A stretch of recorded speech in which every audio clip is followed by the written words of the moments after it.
तत्सवितुर्वरेण्यं भर्गो देवस्य धीमहि धियो यो नः प्रचोदयात् ॐ शान्ति शान्ति शान्तिः.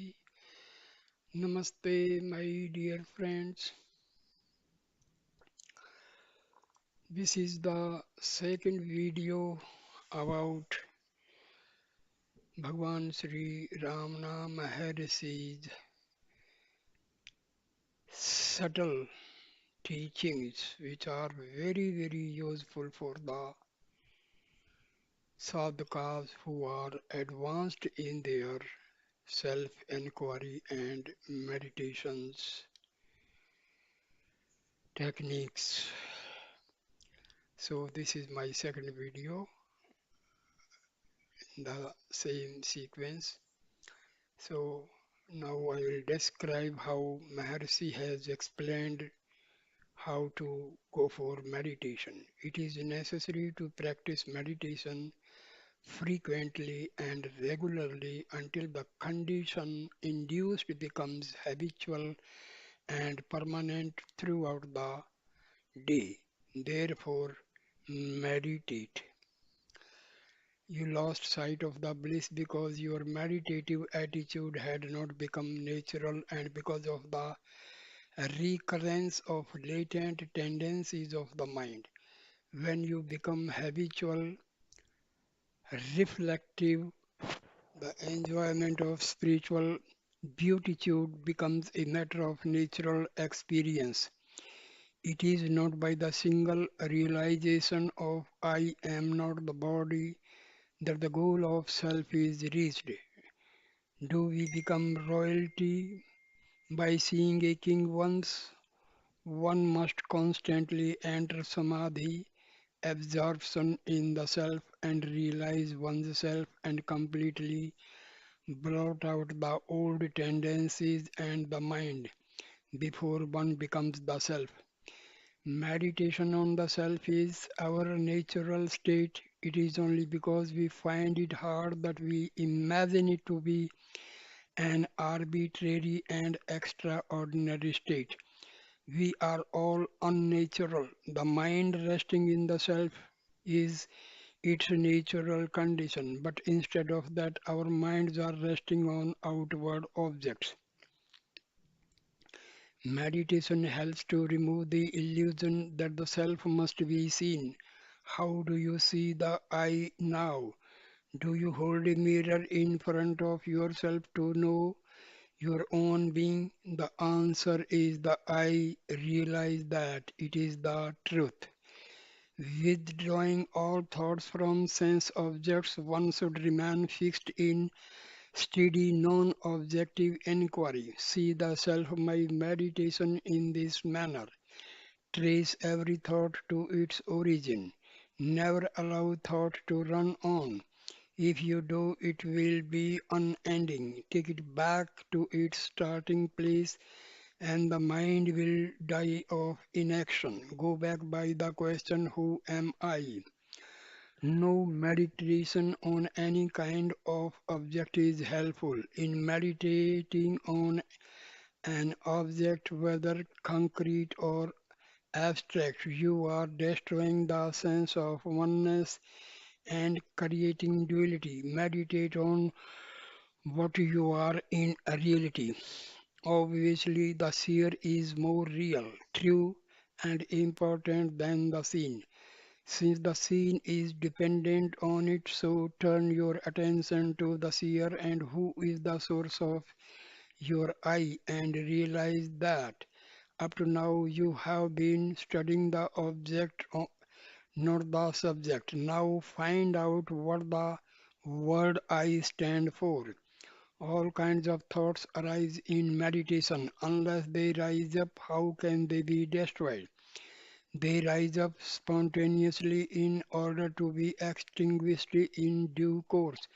The self is realized with a mind that is turned inward. When the mind sees its own source, it becomes that.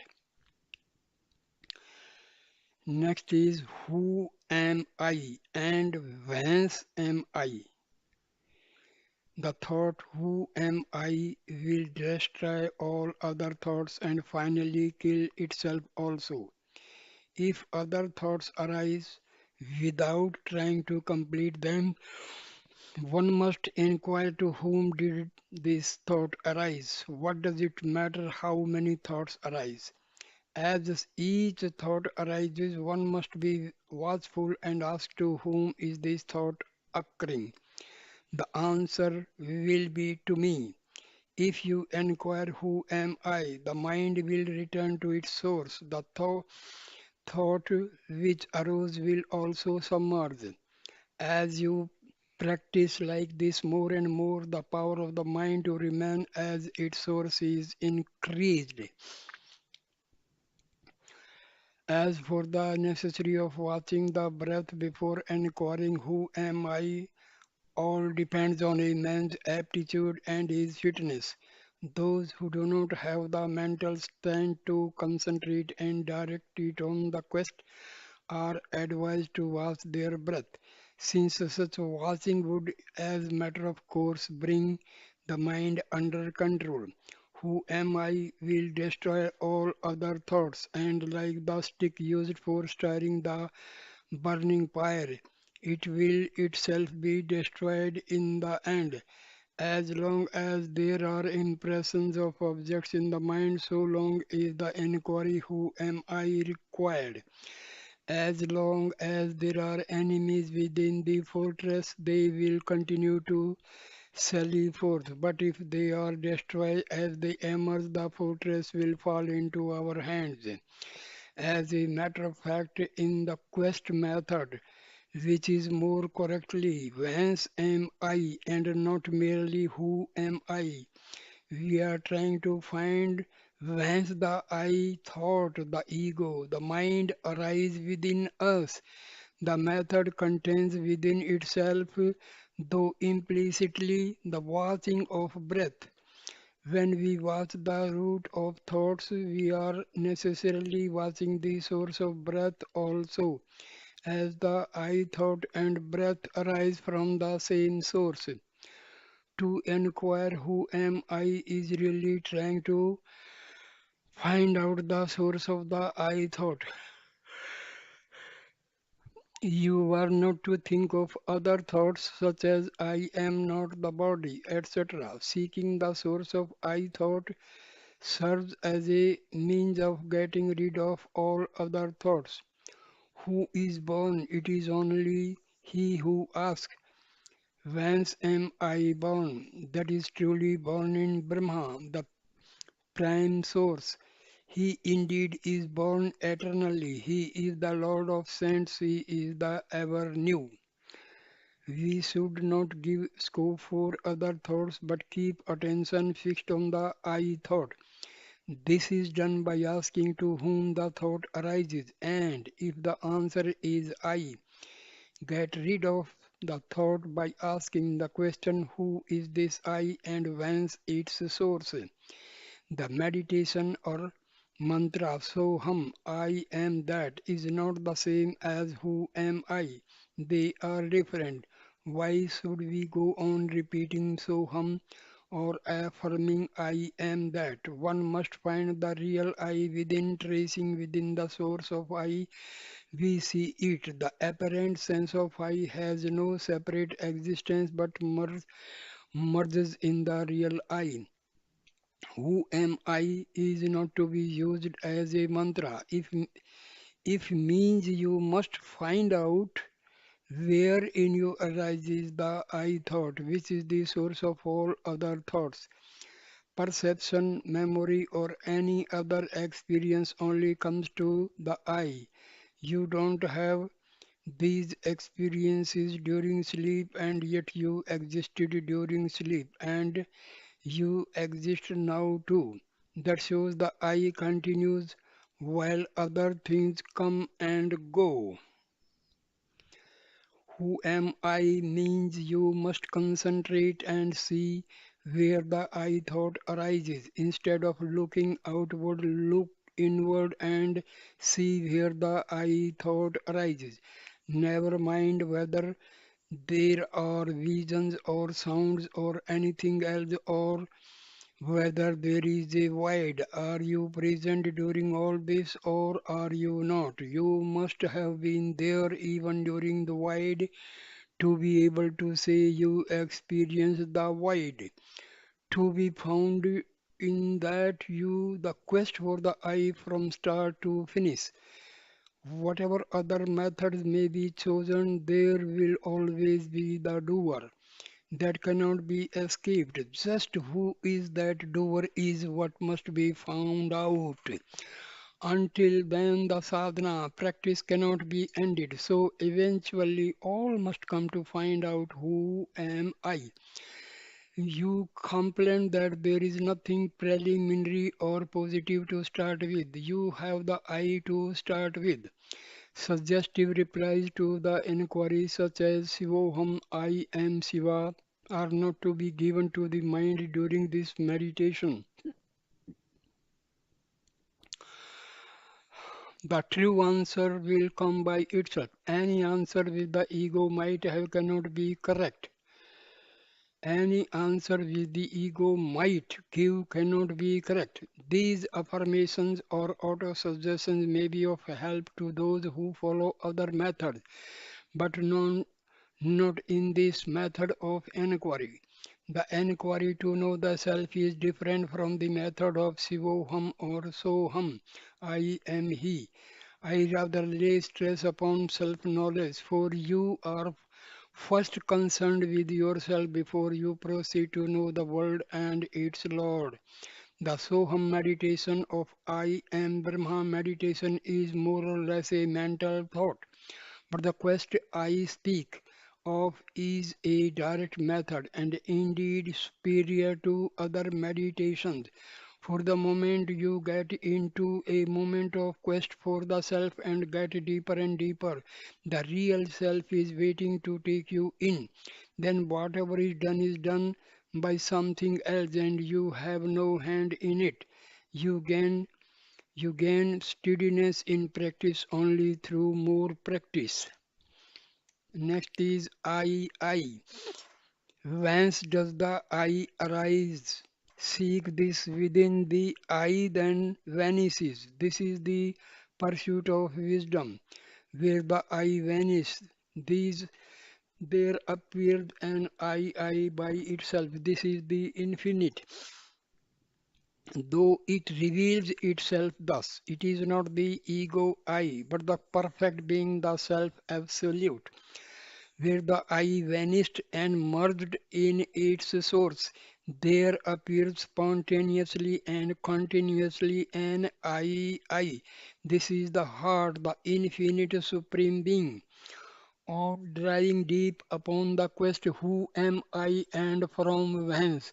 Thoughts disappear and consciousness of self then flashes forth as the I within the cavity of every seeker's heart. The I consciousness is the absolute, though it comes before Sahaja, the permanent and highest level of experiencing the self. There is in it, as in Sahaja itself, the subtle intellect. The difference being that in the latter, the sense of forms disappear, which is not the case in the former, making the corpse body remain as a corpse and not even uttering the word I. One should inquire keenly thus: now, what is that rises as I? Then there would shine in the heart a kind of wordless illumination of the form I. That is, there would shine of its own accord the pure consciousness, which is unlimited and one. The limited and many thoughts have disappeared. If one remains quiescent without abandoning that experience, the egoity, the individual sense of the form I am the body will be totally destroyed, and at the end of final thoughts, the I form also will be quenched like the fire that burns camphor. The great sages and scriptures declare that this alone is release. It is the divine self that shines in the heart as I.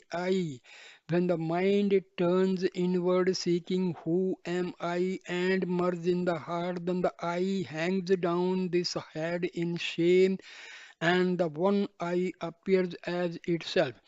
Rejoice eternally. The heart rejoices at the feet of the Lord, who is the self, shining within as I eternally, so that there is no alternation of night and day. This will result in removal of ignorance of the self.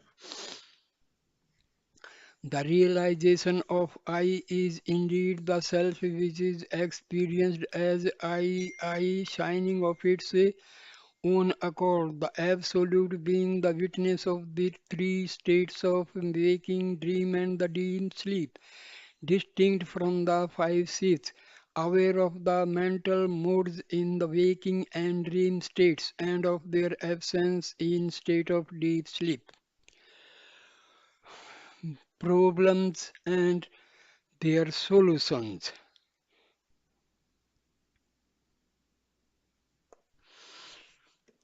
You may experience you may experience anything, but you must never rest content with that. Whether you experience pleasure or pain, ask yourself the question who feels the pleasure and carry on the practice sadhana until pleasure and pain are transcended till reality alone remains. So long as these thoughts of activity are there, sleep will also be there. Thoughts and sleep are counterparts of the same thing. We should not sleep too much or go without it altogether, but sleep only moderately. To prevent too much sleep, we must try and have no thoughts. As an aid in overcoming the tendency to sleep or go unconscious during meditation, eat only sattvic, pure, not spicy or highly seasoned food, and that too in moderate measure, and not indulge in too much physical activity. Sleep is the first obstacle. The second is the sense objects of the world which divert one's attention. The third is the thoughts in the mind about previous experiences with sense objects. The fourth is bliss. In that state, the thought I am the enjoyer is still present. The final state of samadhi is to be reached in which one is the bliss or one with reality. The more you get fixed in the self, the more the thoughts will drop off themselves. Regulation of life, such as getting up at a fixed home fixed hour, bathing, doing mantra, japa repetition, observing ritual, all this is for people who do not feel drawn to self inquiry or are not capable of it. But for those who can practice this method, all rules and disciplines are unnecessary. Success in turning the mind inward is achieved by practice, self inquiry, and dispassion, and it succeeds only gradually. Do not regret tamas, inertia, sluggishness, but when sattva, purity, harmony comes into play, hold on to it and make the best of it. The thought I am not able to concentrate is itself an obstacle. Why should the thought arise? There is consciousness along with quietness in the mind. This is exactly the state to be aimed at. The word diving is only appropriate if one has to turn the mind within in order to avoid being distracted by the ongoing tendencies of the mind. But when deep quietness prevails without obstructing the consciousness, where is the need to dive? Practice. Next is practice. Effort is necessary up to the stage of realization. Even then, the self should be spontaneously become evident. Otherwise, happiness will not be complete up to the state of spontaneity. There must be effort in some form or other. Divine grace is essential for realization, but grace is vouchsafed only to him who is a true devotee or a yogi, one working to gain union of the mind and self. It is given only to those who have striven hard and ceaselessly on the path of freedom. There is a state beyond effort and effortlessness. However, until it realized effort is necessary, that which is in peace, all that we need to do is to keep quiet. Peace is our real nature. We spoil it. What is required is that we cease to spoil it. Grace is always there, but practice is also necessary. Staying in the self by one's efforts with self inquiry is like training a roguish bull to remain confined to his stall by tempting him with luscious grass and preventing him from straying. It is necessary both for you to strive and for the Guru to help. The Guru's grace is indispensable, but so is one's own effort in putting into practice the instructions given by the Guru. Efforts must be made in the waking state and alert consciousness and self-realized here and now. Effortlessness and choiceless awareness is one real nature. If we can attain that state and abide in it, it is all right. But one cannot reach it without effort. The effort of deliberate meditation. Of course, every master and every book tells the aspirant to keep quiet, but it is not easy to do so. That's why all this effort is necessary. Even if we find somebody who have achieved the supreme state of stillness, you may take it that the necessary effort had already been made in a previous life. See what helped you to keep out thoughts and adopt that for meditation. Your effort is meant not allow yourself to be distracted by other thoughts than your meditation. Practices are needed as long as one has not realized they are for putting an end to obstacles to abiding in the self. As soon as they come here, some want to immediately be self realized being. They ignore the effort involved or required. Is there a shortcut to liberation? Is it something to be purchased in a shop? What is important is steadfast resolve. It does not make much difference if you concentrate on the top of the nose, the center of the eyebrow, or sound of the mantra, and so on. The really important thing is to pay attention to the source or perception or mantra, to the eye that hears the mantra or perceives the objects of concentration. Keep your attention fixed on that. Perseverance alone counts. The more you meditate, the easier it becomes to meditate, till at last it becomes natural. Practice is necessary. When there is grace, your repeated effort is bound to erase tendencies. Leave God's job to God. You have to do what is in your hands. When the time is ripe, God's grace, which is always operating, will be felt. The mistake one is prone to make is to abandon effort under the mistaken impression that God's grace is absent. One should not slacken, for God's grace is bound to operate in due time when you are ripe. Next is Satsanga. If one gains association with sadhus, of what use are all the religious observances? When the excellent cool southern breeze itself is blowing, what is the use of holding a hand fan? Sacred bathing places that are composed of water and images and deities which are made of stone and earth cannot be comparable to those great souls. Oh, what a wonder! The bathing places and deities bestow purity of mind after countless days, whereas such purity is instantly bestowed upon people as soon as sadhus see them with their eyes. Heat will be removed by the cool moon, poverty by the celestial wish fulfilling tree, and sin by the Ganges.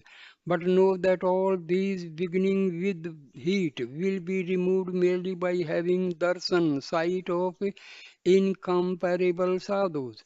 The supreme state which is praised and which is attained here in this life by clear self-inquiry, which arises in the heart when association with a sadhu is gained, is impossible to attain by listening to preachers, by studying and learning the meaning of the scriptures, by virtuous deeds, or by any other means. By satsanga, the association with the objects of the world will be removed. When that worldly association is removed, the attachment or tendencies of the mind will be destroyed. Those who are devoid of mental attachment will perish in that which is motionless. Thus, they attain liberation. Cherish their association. Satsanga really means association with the unmanifest Sat or reality. But as very few can do that, they have to do the second best, which is association with the manifest truth, Sat. That is the Guru. One who knows or has realized the truth is also regarded as a truth.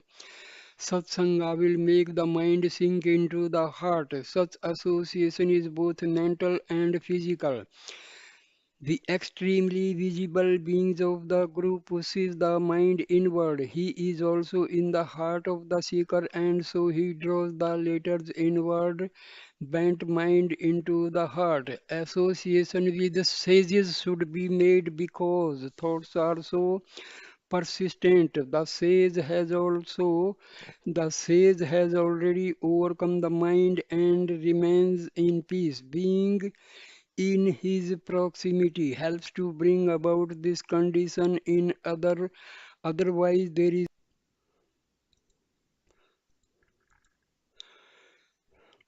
guru.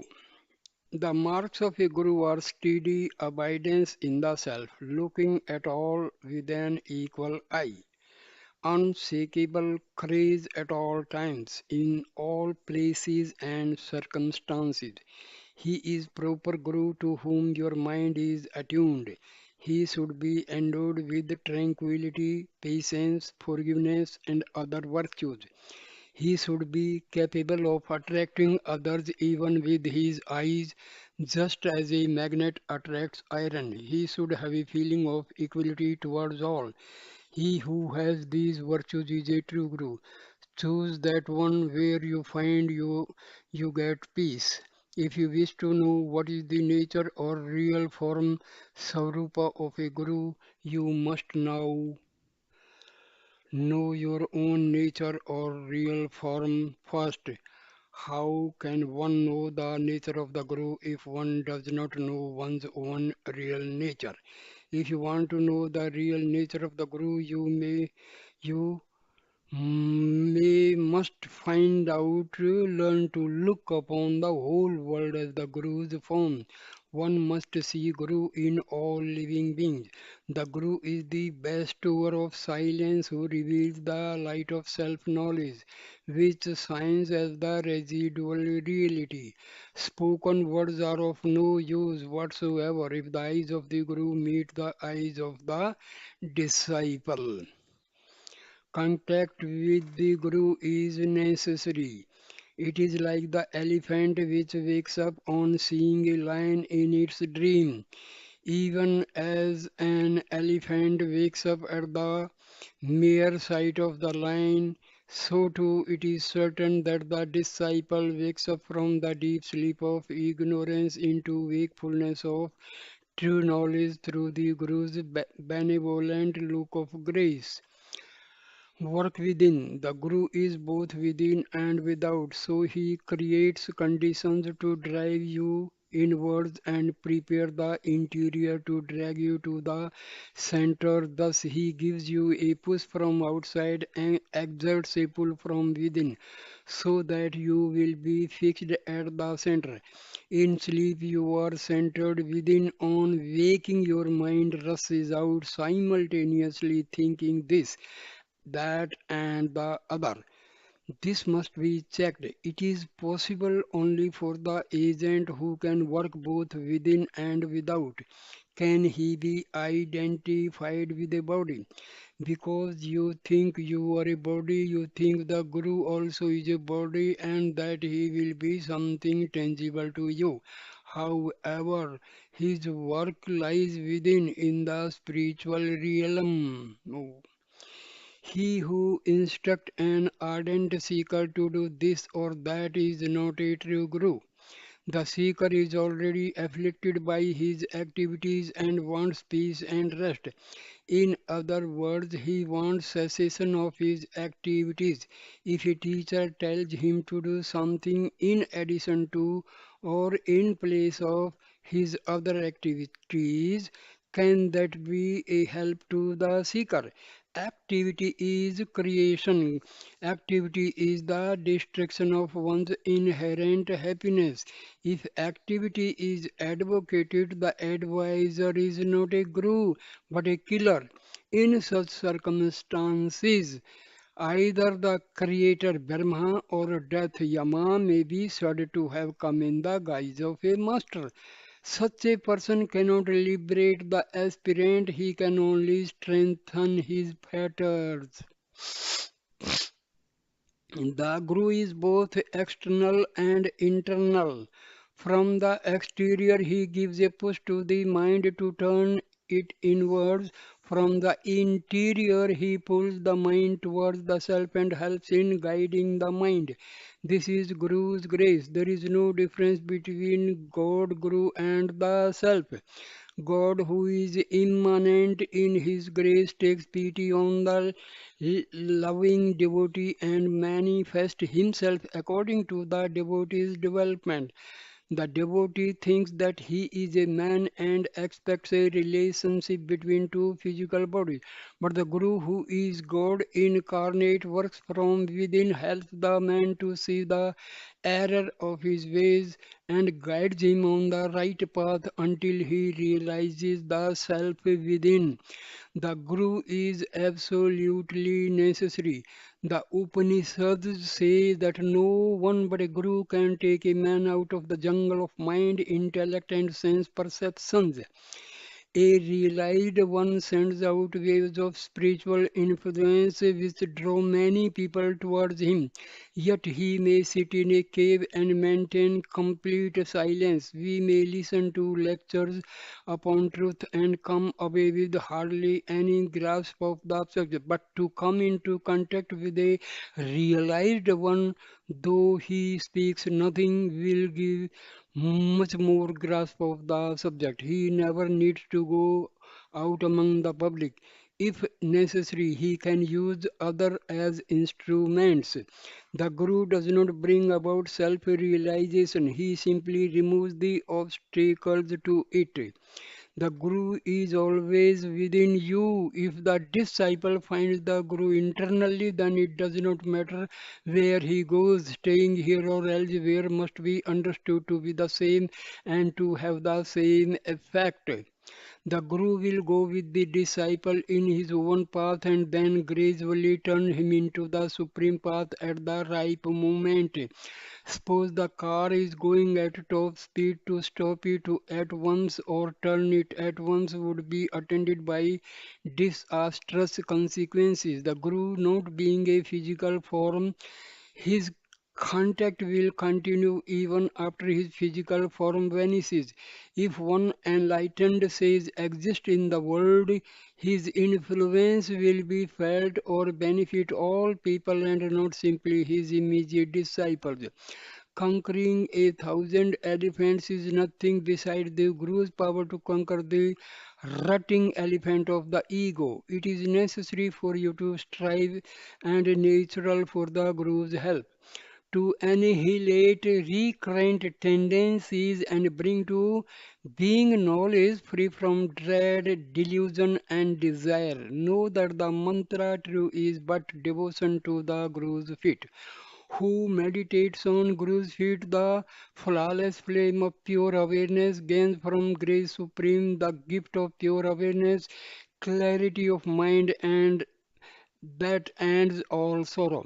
If you are working with your available light, you will meet your Guru as he will be seeking you himself. The Guru is none other than the self. This is the most important point, most important point. The human hour says that God, the Self, is the Guru appearing as a man to dispel the ignorance of man, just as a tame deer is used as a decoy to capture a wild deer. He has to appear in a body in order to dispel the I am the body notion of the seeker. If the Guru is silent, the seeker's mind gets purified itself. I have not said that a Guru is not necessary, but a Guru need not always be in human form. First, a person thinks that he is an inferior, and then there is a superior, all knowing, all powerful God who controls his own and the world's destiny. So he worships him or does devotion to him. When he reaches a certain stage and becomes fit for enlightenment, the same Guru whom he was worshipping comes as a Guru and leads him on. That Guru comes only to tell him that God is within yourself. Dive within and realize God, Guru, and the Self are the same.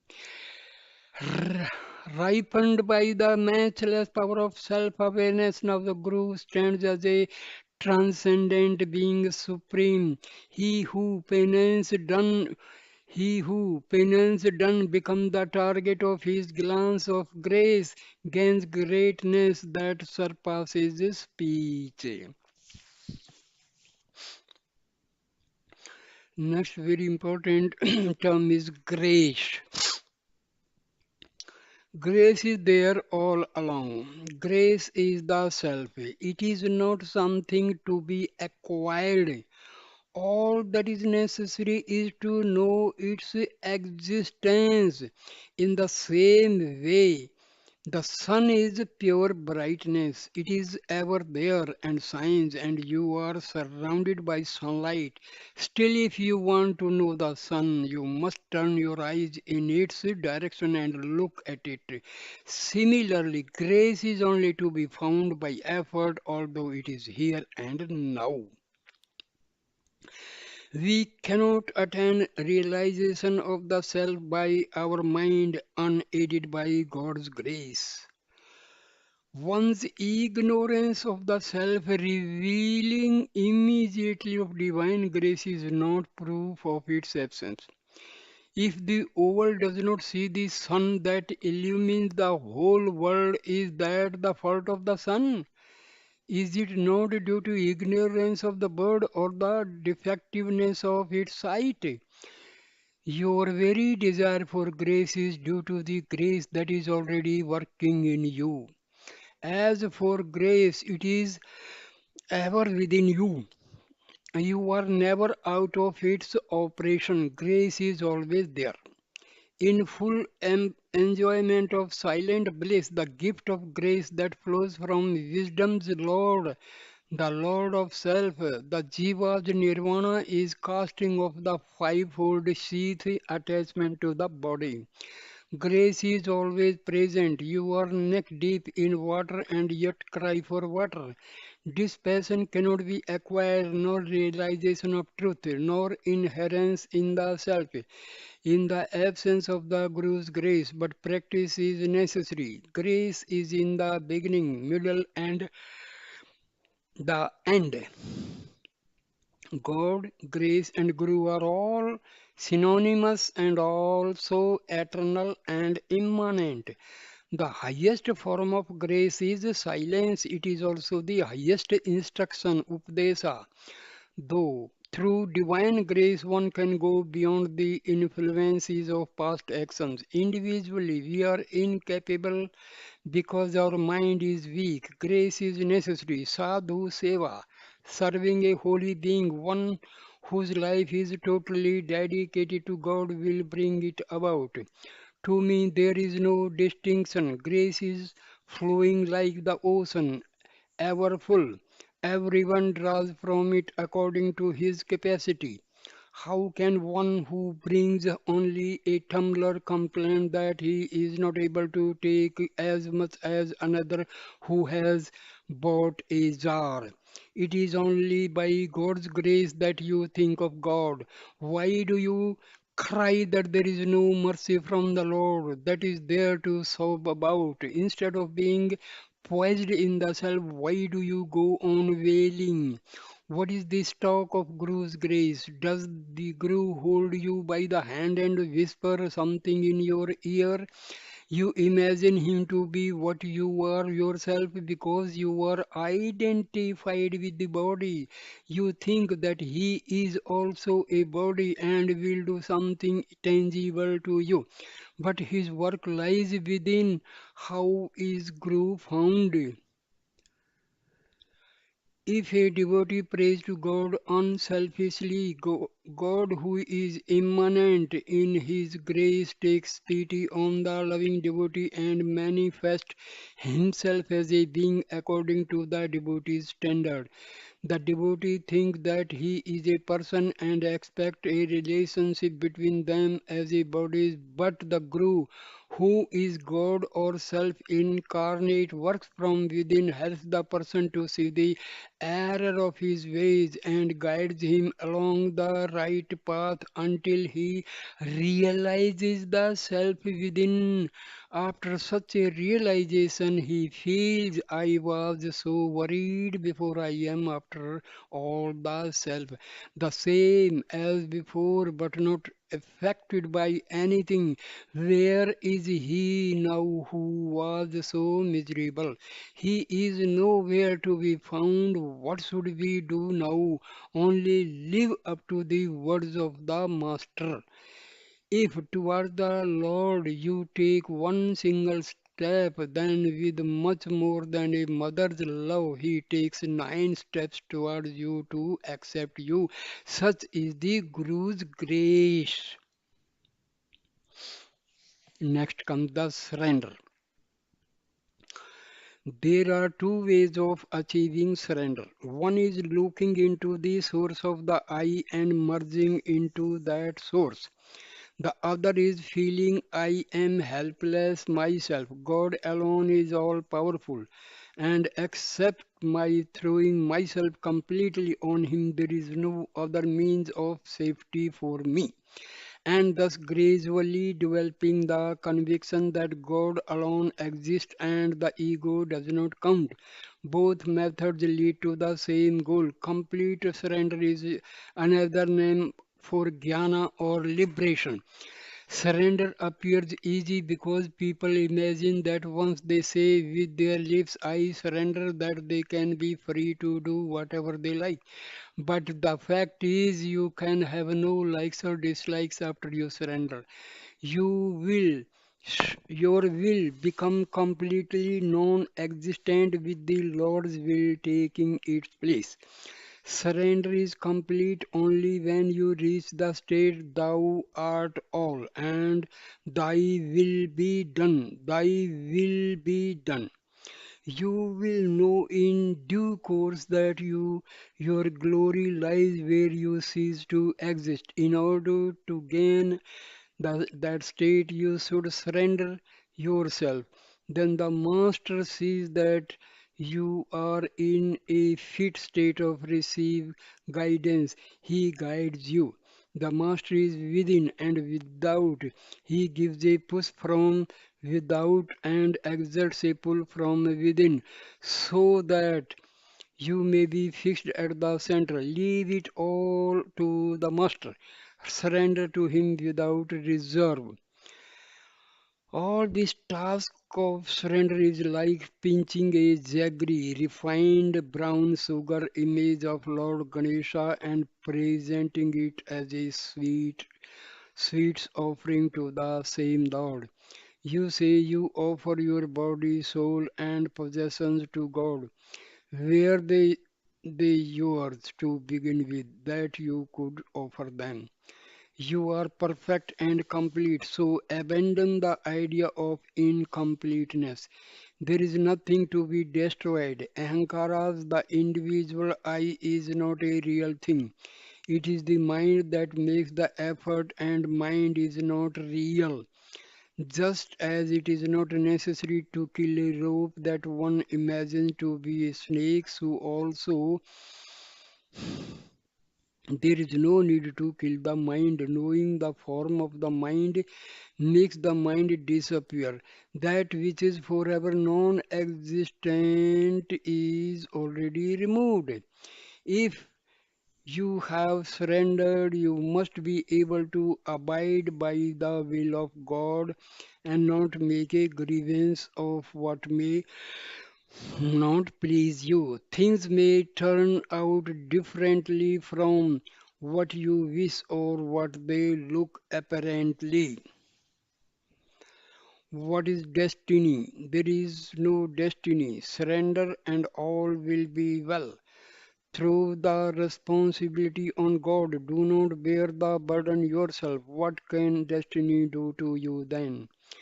During worldly activity, if your attention is fixed on the fundamental reality, there is no difficulty. But ordinary people forget the reality and take the same alone to be real. The different eyes are not real. There is only one eye. The separate eye is like a watchman in the fort. He is like the protector of the body. The real owner is everybody is only the one real eye. So when the separate eye surrenders to the real eye, then I and mine are eliminated. The true state comes into existence when, after sorting out what belongs to whom, the ego I surrenders itself to the real owner. And the grace of God is obtained practically by self surrender. If you have surrendered but still doubt God's grace, where does the fault lie? Grace is constant. Your judgment is variable. Surrender will make one understand His grace.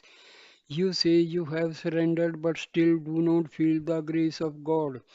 Sincerity is wanting. Surrender should not be verbal or conditional. Surrender unreservedly, and the higher power will reveal itself. The disciple surrender to his master. That means there is no wasting of vestige of individuality retained in the disciple. If surrender is complete, all sense of individuality is lost. There is no cause for misery. The eternal being is only happiness, and that is revealed. You ask if you ask if grace cannot hasten complete competence for the search. Leave it to God. Surrender to Him unreservedly. He never forsakes the one who has surrendered. One of two things must be done. Either surrender because you admit your inability and require the higher power to help you, or investigate the cause of misery, go into the source and merge in the self. Either way, you will be free from misery. The ego submits only when it recognizes the higher power. Such a recognition is surrender or submission. Otherwise, ego remains stuck up like an image carved out on a temple tower, making a pretense by its trained look and posture that is supporting the tower on its shoulders. The ego cannot exist without the power but thinks that it acts of its own accord. Surrender to God and await His pleasure. If you ask Him to do as you please, it is not surrender but demand of it. You cannot have Him obey you and yet think you have surrendered. He knows that is the best and when and how to do. Leave everything entirely to Him. His is the burden. You have no longer any cares. All your cares are for Him. Such is surrender. Surrender can take effect when done with full knowledge. Such knowledge comes after inquiry. It ends in surrender. If one has surrendered himself to God or Guru, the power to which he has surrendered will take him on the right course. One need no longer concern himself about the course. The doubt will arise only if he fails to obey the Master in all details. Surrender consists in giving up oneself and one's possessions to the Lord of mercy. Then what is left over for the man? Nothing. Neither himself nor his possession. The body is liable to be born and to die, but having made over to the Lord, mind needs no longer worry about it. Birth and death cannot strike terror. For where is the identity of the individual to be frightened? It is true that the divine will prevails at all times under all circumstances. The individuals cannot act on their own accord. Recognize the force of divine will and keep quiet. Surrender itself is a mighty prayer. If you believe that God will do all the things that you want Him to do, then surrender yourself to Him. Otherwise, let God alone and know yourself. Whose fault is it if the traveler, instead of putting his luggage in the conveyance which bears his load anyway, carries it on his head or in his lap to his own inconvenience? If full responsibility is thrown on the higher power, things will go on of their own accord. We walk on this ground. While doing so, do we usually consider each step as to whether we should raise one leg after the other or stop at some stage? Is not walking done automatically? The same is the case of inhaling and exhaling. No special effort is made to inhale or exhale. The case is the same with life also. Quite a number of things are done automatically without our being conscious of it. If actions of the mind, speech, and body are merged with God, all the burdens of life are on Him. When one has completely surrendered oneself at the feet of Shiva, thereby becoming the nature of the self, the resulting abundant peace in which there is not the least room within the heart for one to make any complaint alone is the nature of supreme devotion. If one surrenders completely, there will be no one left to ask questions or to be considered. Either the thoughts are eliminated by holding on to the root thought I, or one surrenders unconditionally to the higher power. There are the only two ways to realization. Self-inquiry dissolves the ego by looking for it and finding it to be non-existent. Whereas devotion surrenders it, therefore both comes to the same ego-free goal, which is all that is required. True surrender is the melting of the ego in its source, the heart. God is not deceived by outward acts. What he sees in the worshipper is how much of the ego remains in full control and how much is on the verge of destruction. It, it is legitimate to pray as long as you feel that you are different from the higher power. But better still, attain the state of self surrender and entrust your entire burden to the Lord, who will then take the burden off your back and give you the feeling that you are in Him and are one with Him. If your surrender is total and complete, you need not ask anything. Try to get rid of the thought I and mine. Don't feel anything is yours, it is all God's. So thank you my dear friends for watching and listening this video. Thank you so much. Please like, comment and share the video and subscribe my channel. Thank you. Thank you. Namaskar.